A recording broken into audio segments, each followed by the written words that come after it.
Before sunrise, my daughter stood at my bedroom door. Fully dressed, shoes on, backpack at her feet, looking like she was waiting for a rideshare instead of about to end something that had taken her whole life to build. I woke up because something felt off, not because she made a sound, not because the house shifted, but because mothers know when the air changes. The clock said 5:12 a.m. The sky outside was still black. No birds. No traffic. Just that heavy, suspended quiet that only exists before the world decides to start again. I whispered her name, still half asleep, asking if everything was okay, expecting panic or tears or at least hesitation, but she didn't answer right away. She stepped into the room, closed the door softly behind her, and that's when I saw her face. It was calm. Too calm. Not peaceful calm. Controlled calm. The kind that doesn't come from confidence but from rehearsal. She sat on the edge of my bed like she used to when she was little and had nightmares, and muscle memory kicked in before logic could stop it. I reached for her. She gently pushed my hand away. Not angry. Not emotional. Just decided. She said she needed me to listen, her voice steady, neutral, almost professional, and then she said 5 words I was never meant to hear. I don't want you anymore. No yelling. No build-up. No explanation. Just those words delivered clean, like she was reading a line she'd practiced until it felt natural in her mouth. I didn't argue. I didn't cry. I didn't even ask why, because in that moment I knew something deep and undeniable. This wasn't a fight. This was a conclusion. She stood up before I could speak, told me she was leaving before her father woke up, said she'd already packed, and picked up the backpack I bought her for college, the one I stitched her name into because she said everyone else had the same one. At the door she paused, turned back and said she didn't hate me, that she just didn't need me. And somehow that hurt worse than if she had screamed. Then she was gone. The door clicked shut and the sound echoed through the house like it had weight. I stayed in bed as the darkness slowly thinned into early morning light, feeling strangely numb, like grief hadn't arrived yet, like it was running late and would hit me all at once when I least expected it. In the kitchen, the coffee maker was still set to auto-brew at 6. Her favorite mug was in the sink from the night before. Everything looked normal, which somehow made it worse. People think moments like this are loud, dramatic, explosive, full of tears and slammed doors, but the most devastating moments are quiet, wrapped in calm voices and polite sentences that don't give you anything to fight against. Before sunrise, my daughter stood at my bedroom door. Her face was calm. Too calm. Then she said 5 words I was never meant to hear. I didn't argue. I didn't cry. I just knew our relationship was over, or at least the version of it I believed in was finished for good. What she didn't know, what no one knew that morning, was that this wasn't the first time someone had calmly decided I was no longer useful, no longer necessary, no longer worth explaining things to. And it wouldn't be the last. Because that morning wasn't the end of my story. It was the opening move in something that would take months to fully understand and years to come to terms with, something that would force me to see how quietly people rewrite you when they think you won't notice, and how dangerous it is to underestimate someone who has nothing left to lose. Before that morning, before sunrise turned into a line that split my life in two, I was just a regular American mom trying to keep everything from falling apart. I had my daughter at 24, way too young according to everyone with an opinion, and I learned fast that nobody hands you a manual for how to be a parent when you're still figuring out how to be an adult yourself. Her dad worked long hours, swing shifts, whatever paid the bills, and I picked up everything else. School drop-offs, parent-teacher nights, doctor appointments, birthday cupcakes at midnight, the whole grind. I wasn't perfect, but I was present, and in my world that counted for something. When she was little, she used to wake up before sunrise on Saturdays, pad down the hallway in her socks, and stand in my doorway just like she did that morning years later. Except back then her hands would twist the fabric of her pajamas and her voice would crack when she said my name. I'd pull her into bed, tell her everything was fine, and she'd fall back asleep with her head on my shoulder like the world made sense again. I thought moments like that locked something in forever. As she got older, the house got louder, then quieter, then weirdly distant. Middle school turned into high school, and suddenly I wasn't the center of her universe anymore, which I told myself was normal, healthy even. Friends mattered more. Phones mattered more. I adjusted. I backed off. I tried not to hover. But somewhere along the way, backing off turned into being shut out, and I didn't notice when the line got crossed. Conversations went from real to surface level. How was school? Fine. What are your plans? I've got stuff. I'd ask questions and get answers that felt like they were designed to end the conversation, not continue it. She still lived under my roof, but she wasn't really with us. Then the language changed. That was the part one didn't catch fast enough. She started using words that didn't sound like her, words that felt borrowed. Boundaries. Triggers. Emotional labor. One night I asked where she was going and she rolled her eyes and said I didn't respect her autonomy. Autonomy. I had to look it up after she went to bed. Another time I reminded her about a family dinner and she sighed like I'd asked for something unreasonable and said I was putting emotional labor on her. Emotional labor. It sounded official. Serious. Like something you couldn't argue with without sounding like the villain.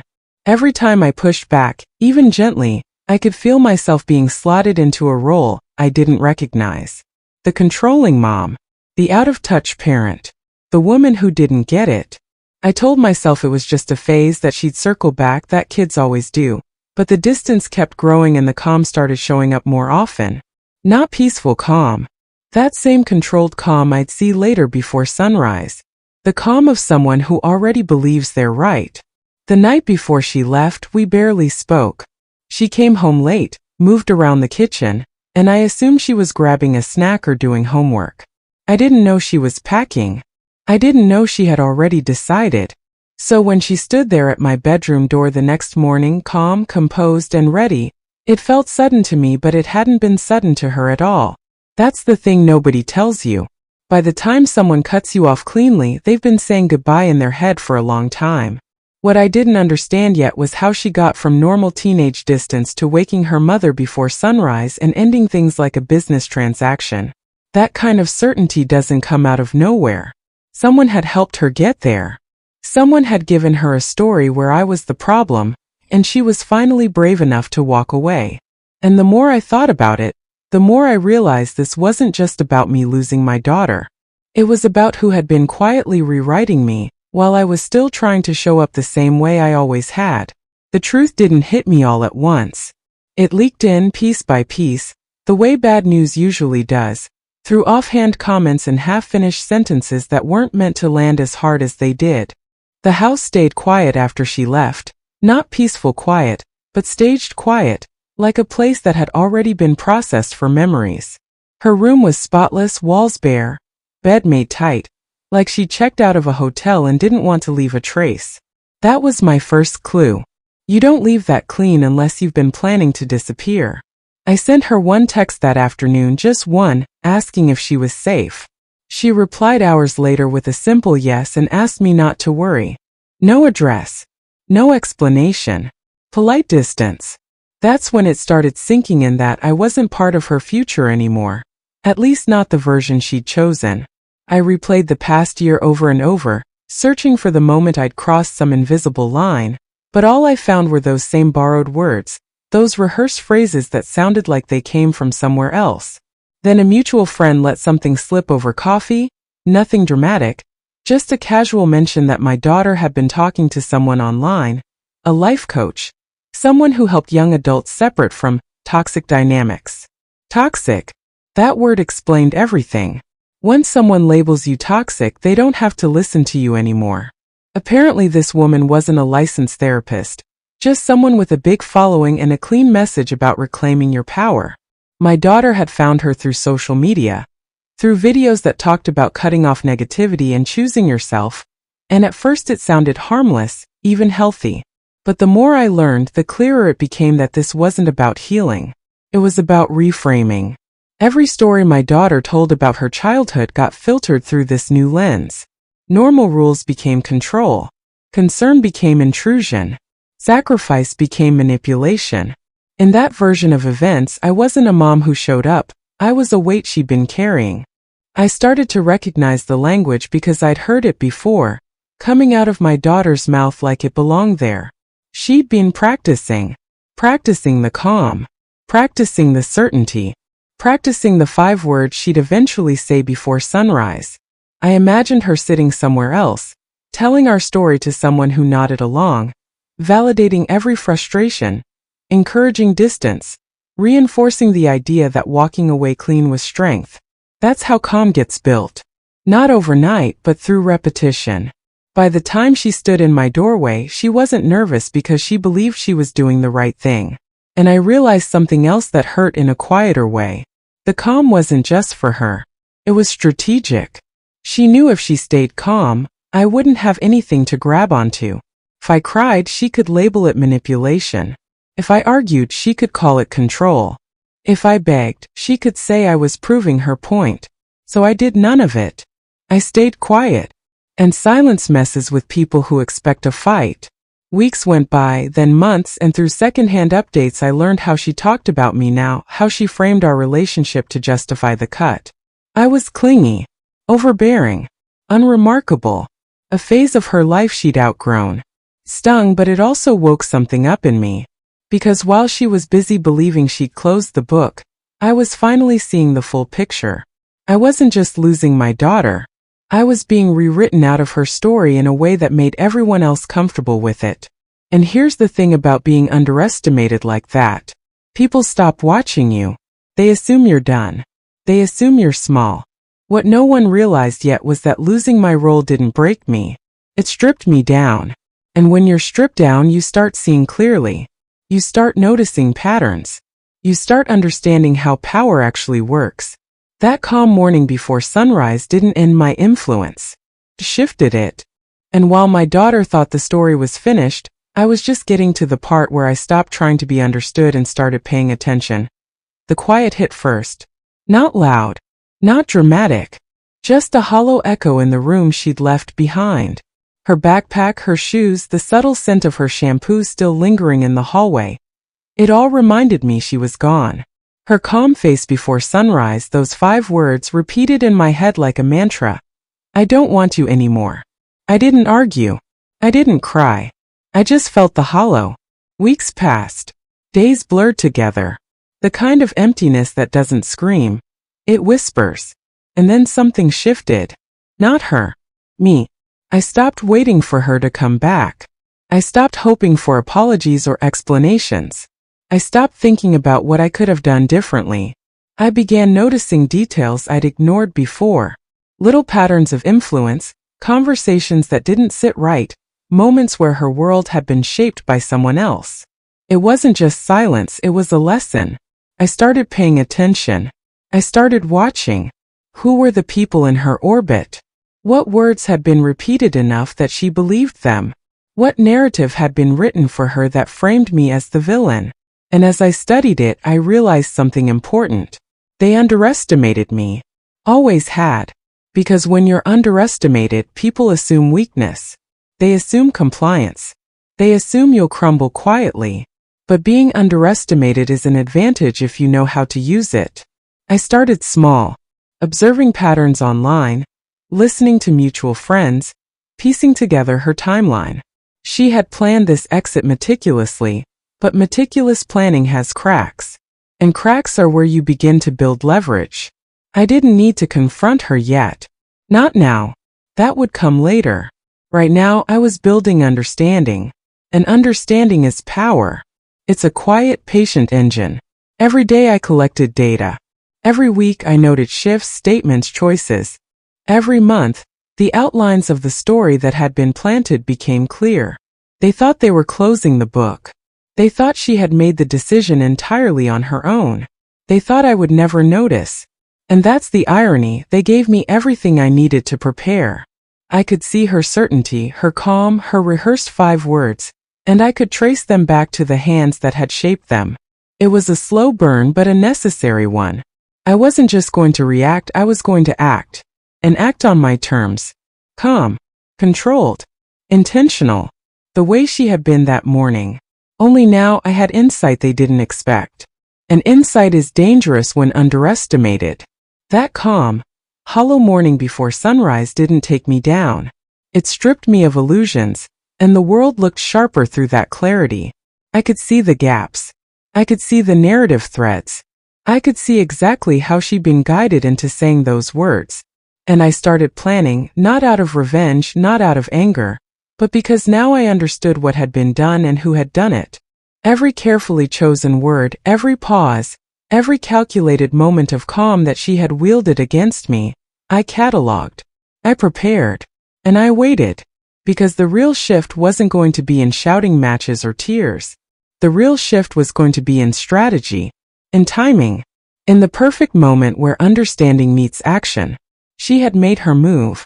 I had made mine quietly, without noise, without alerting anyone to what was coming. And that's how power grows in silence. Not with drama, not with protest, but with patience. And that patience was my edge. Months passed. Life went on, or at least it tried to. The house stayed quiet, but that quiet wasn't empty anymore. It was loaded, charged with the absence she had left behind. I noticed it in small ways at first. The silence during dinner. The lack of laughter echoing from her room. The empty spot at the kitchen table that no one else could fill. It wasn't dramatic, but it was persistent. Like a low hum that never went away. Her friends stopped coming over as often, and when she did pop up in text, the messages were clipped, polite, distant, the same controlled tone she had when she told me she didn't want me anymore. I didn't chase her. I didn't call repeatedly. I didn't try to guilt her back. I stayed quiet. I kept observing, keeping notes in my mind. Every interaction she had, every word she repeated, every subtle shift in tone. It all became part of a bigger pattern. And slowly, very slowly, I began to notice the first cracks in her certainty. The people she relied on to validate her decisions weren't around all the time. The advice she'd gotten online wasn't perfect. Reality started seeping in. Life is messy, and no narrative survives contact with the full spectrum of human unpredictability. I began seeing small hesitations. A text unanswered longer than usual. A friend disagreeing with her. Little moments where she had to process, where she had to think, where her calm face faltered. And with those falters came openings. Quiet ones, not opportunities for shouting. Not moments for argument.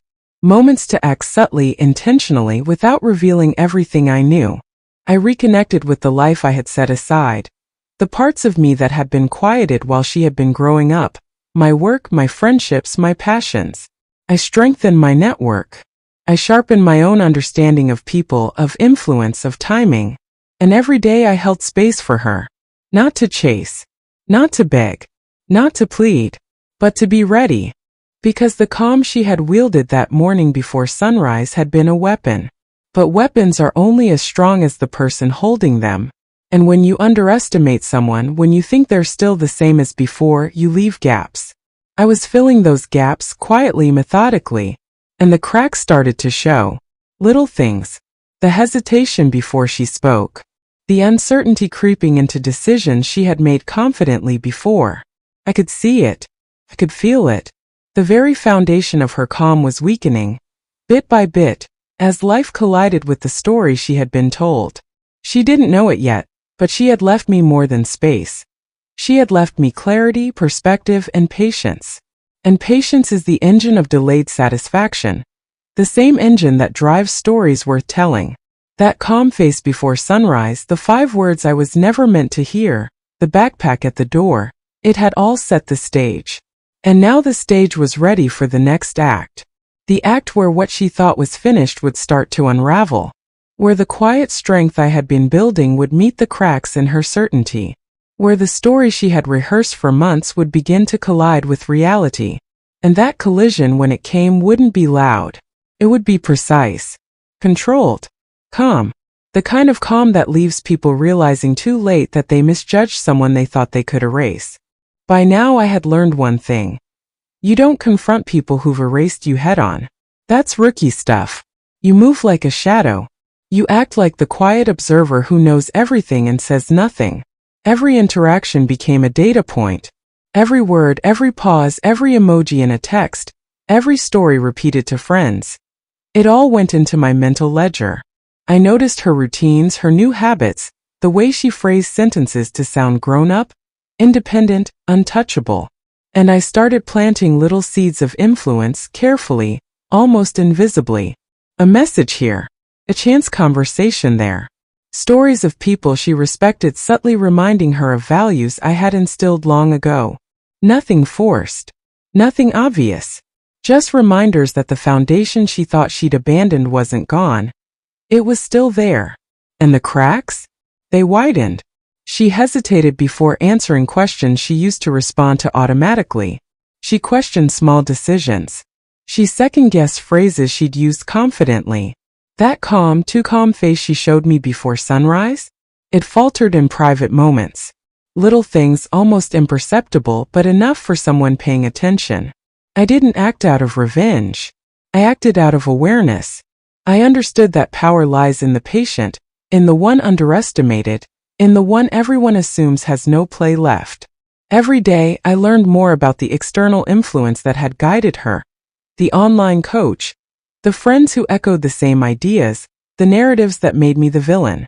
I cataloged everything, understanding their methods, their patterns, and I built my counter-narrative silently. Not to humiliate, not to shame, but to restore perspective. The moment she woke me before sunrise, said those 5 words and walked out, she thought it was final. She thought she had won. But she underestimated the quiet engine of observation, patience, and understanding that I had been cultivating without her knowing. I started subtle interventions, phone calls I didn't answer immediately, texts I sent indirectly, stories shared through mutual friends, reminders of experiences we had together that framed me not as a villain, but as someone steady, capable, and unshakable. Each small move widened the cracks in her certainty. She didn't see it coming. She never noticed the calm, controlled responses, the absence of panic, the lack of argument. She assumed my silence was weakness. It wasn't. It was strategy. And strategy is far more dangerous than raw emotion. That's the thing about underestimated people. They can outwait, out-observe, and outmaneuver quietly. And that's exactly what I was doing. The same 5 words that cut me the morning before sunrise. I don't want you anymore. Started losing their power. Every day, subtly, imperceptibly. Their edge dulled as I rebuilt influence in ways she didn't recognize. She still believed she had closed the book. She still believed her story about me was absolute. But life has a way of testing certainty. Reality creeps in. Small failures, missed connections, moments that don't go according to plan. They all start to poke holes in even the most rehearsed calm. And when those holes grow large enough, the story cracks. That's when the delayed payoff begins. I didn't need confrontation yet. That's not how this works. You set the stage. You wait. You observe. You let the calm unravel on its own. And that's what I was doing. Slowly. Methodically. Silently. Patiently. The calm before sunrise wasn't gone. It was mine now. And the story was far from over. It finally happened one late afternoon. I wasn't looking for it, but it found me anyway. She walked into the kitchen, back from somewhere I didn't know, carrying that same calm I'd seen before sunrise months ago. Her hair perfectly brushed, shoes spotless, posture straight. She assumed she owned the room, the conversation, the narrative. She didn't notice me watching. She didn't notice the quiet patience I'd built, the careful observation, the subtle moves that had been eroding her certainty without her knowing. She assumed she was untouchable. That 5-word sentence she had delivered that morning had already done its job, or so she thought. I let her speak first, as she always did, as she expected. The first few sentences flowed like she had rehearsed them in front of a mirror. Clipped, controlled, confident. I nodded, said nothing, letting the silence stretch, letting the small pauses grow heavier. Every word she said hung in the air, waiting for agreement or reaction. None came. She hesitated ever so slightly, unsure how to fill the space. That hesitation spread, little cracks forming in her expression, tiny doubts creeping into the corners of her eyes. She tried to keep calm. I stayed calm. The tension built slowly, deliberately. No shouting. No tears. Just the quiet, controlled observation she hadn't expected. The irony of it wasn't lost on me. Months ago, she had used calm as a weapon. Now I wielded it in return like a mirror, reflecting her own certainty back at her with patience and precision. And she noticed it. The first flicker of uncertainty crossed her face. She paused mid-sentence, looked down, looked around, looked at me, and I smiled, not harshly, not angrily, just a slow, measured smile, the kind that says I see everything. The room felt smaller, the air thicker, and for the first time she didn't know what to do. The next words she had rehearsed were gone. She stammered, paused. Her voice, once so controlled, cracked for a moment. I didn't say a word. I let her unravel quietly. That's the thing about underestimated people, they don't need to strike. You unravel the narrative. You let them see the cracks themselves. And in that pause, in that tiny falter, I saw months of patience paying off. The calm before sunrise had been hers. The calm in this room, the stillness, the quiet observation, the careful absence of reaction, it was mine. And just like that, she knew it. She hadn't expected me to survive the 5 words. She hadn't expected me to wait, to watch, to understand. And now, as she shifted uncomfortably, glancing at the door, her bag, the world outside the kitchen window, she realized she hadn't finished the story. She thought the book was closed. She thought the chapter was done. But it wasn't. Not even close. I didn't speak. I didn't move. I just smiled calmly, like the end of her control was obvious. And that's where it ends for now, the moment just before the full confrontation. She's standing there, dressed and composed, assuming she has the upper hand. I'm sitting quietly, calm, controlled, knowing everything she doesn't. The tension hangs, unbroken, unresolved, waiting for the next act. She hasn't realized yet. She won't until the next scene. And that's the point. Calm before sunrise. Calm before impact. The story isn't finished. After that afternoon, the shift became subtle but undeniable. She started second-guessing decisions she used to make in an instant. Texts she sent were edited multiple times. Phrases that once sounded confident now wobbled. Her friends noticed it too. Offhand comments about her being off or hesitant filtered back to me. The calm she had wielded like a weapon that morning before sunrise was fracturing. It didn't happen dramatically, but piece by piece. And with every fragment of doubt, I felt the quiet satisfaction of patience paying off. Not revenge. Observation. Understanding. Strategic presence. I was no longer the person she dismissed. I had shifted roles, from erase to unseen power, from absence to influence. Every subtle intervention I had made, small stories dropped through friends, carefully timed phone calls, deliberate non-reactions, was working. The cracks widened. And I knew the moment was approaching when the veneer of certainty she had spent months building would start to crumble completely. The calm before sunrise had been hers. Now it was mine. And she had no idea. Began testing boundaries without her realizing it. A casual comment. A story shared about an old memory. Nothing confrontational. Everything indirect. And she reacted exactly as I anticipated. Slight hesitation. A questioning glance. A word clipped in text. Her calm mask, that too calm mask I remembered so vividly, started to show hairline cracks. Every response she gave betrayed tiny pieces of doubt. The confidence that allowed her to tell me, "I don't want you anymore," before sunrise was no longer absolute. She didn't notice I was watching. She didn't notice that the absence of my argument, the lack of tears, and the quiet patience were eroding her certainty faster than any confrontation could. Every strategic move I made was silent, deliberate. The long game was in play. And just like in those stories I had analyzed, the payoff would be delayed. The audience, the one watching, the one experiencing the tension, could feel it building. Every day, every interaction, every carefully observed pause brought us closer to the inevitable confrontation. Months later, the setup was complete. I had regained quiet control without saying a word. Every pattern, every influence, every carefully constructed narrative she had believed in was now visible to me. She entered a room calm as ever, and I mirrored her calm, controlled, patient. The tension between us became palpable. She assumed dominance. She assumed control. But the room belonged to neither of us completely. It belonged to the story being written in that moment.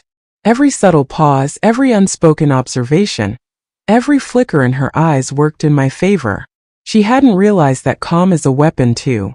That patience is strategy. And now the story was about to escalate. The kitchen, the living room, the hallway, she didn't matter where she moved. I was prepared. I let her speak first. Every rehearsed sentence, every clipped phrase, every controlled word. I didn't interrupt. I didn't argue. I didn't react with emotion. I simply let the silence stretch, let the space carry weight, let her own certainty meet the cracks I had been widening for months. And she noticed it finally. A flicker of doubt crossed her face. A pause. A hesitation. Words she had practiced no longer landed clean. And I smiled. Slowly. Calmly. The kind of smile that says, I see everything you thought you were hiding. The tension thickened. Every muscle, every gesture, every moment suspended. The confrontation, the payoff we had been building toward, had begun. But like all good stories, the climax is delayed. Just a flicker of uncertainty, just a breath, and then, cut. She stood there, dressed, composed, assuming she had won. I sat quietly, calm, controlled, knowing more than she realized. The room was heavy with unspoken truths. Every sentence she had rehearsed months ago faltered. Every carefully constructed moment of calm began to crack. And then, in that suspended second before the final revelation, the video, our story, ends. Fade to black. The audience is left with that unbearable tension, waiting to see the rest. The confrontation is imminent, the resolution withheld, the satisfaction delayed. Calm before sunrise. Calm before impact. The story isn't over. Not by a long shot.